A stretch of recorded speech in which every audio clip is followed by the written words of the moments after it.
All right, we are not yet there, but we are doing everything to make things work. Now, this was the underlying theme that came out from almost all the cabinet secretaries who took part in the Jubilee scorecard presentations that have been ongoing since last week.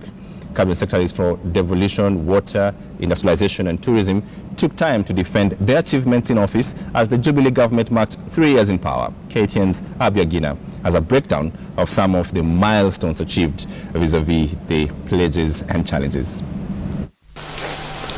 One after the other, cabinet secretaries serving under President Uhuru Kenyatta's government in what has now become ceremonial took to the stage to lay bare what they have achieved while in office. 78% of Kenyans are saying we are in the right track and we must go on with the devolution. That is an increase of 10% from the previous survey that had been conducted. And that means that the government, for this survey to come out, is that the government has really worked out. It is doing its level best to ensure that the devolution succeeds. A lot of work has been done. More needs to be done, but there's clarity in what needs to be achieved by when. As a country, we don't have a lot of natural resources, minerals, oil, like many other countries around the world have. The biggest asset that we have today are the young people and the intellectual property of our people that we have in the country. In 2014, we had 44,000 people who attended conferences in Kenya. 2015, we had 77,000.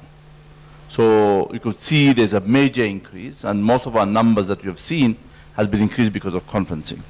And last year, December, we held the WTO. We have seen almost 4,000 people arrived here internationally. 2016, we are going to have 2 major conferences, apart from many others. A conference from UNCTAD, which is in July. 8,000 people are coming in.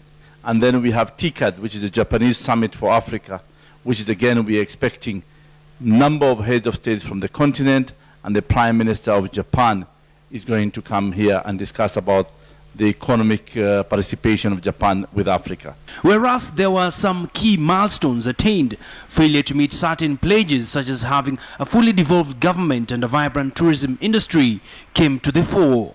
These 47 county governments are drawing their funds from the national government, meaning those governors are working for the government and they're working for the governors for the government. So Kenyans must be educated. But for the first time, we are all in the government. It's about now oversight, but we are all in the government. In its manifesto, the Jubilee government promised to set up special economic zones as well as create 1 million jobs every year, a promise that has remained elusive. Trial and error, some things have been a success, others have failed. The future of job growth will remain in the small and medium-sized enterprises, be they micro, be they informal, and we just need to make sure that we can grow that. And over time, these small businesses will actually become more formal, become medium-sized, and then become bigger businesses at some stage in future. Observers have faulted the Jubilee administration for not delivering on some of its flagship projects, such as the free laptops for schools, as well as construction of 5 modern sports complexes. It will take the leadership. If you're a CS, if you're a PS, tell the president the truth. You know, there are some times that we try to sugarcoat issues. I think the president is in the business of wanting this country to be revived. I expect by end of the year, we will see major results in that. With just under 2 years before the next general elections, it will be an uphill task for the Kenyatta-led government to work round the clock to deliver on its promises. For now, Kenyans can only but wait for results. Abiagina, KTN News.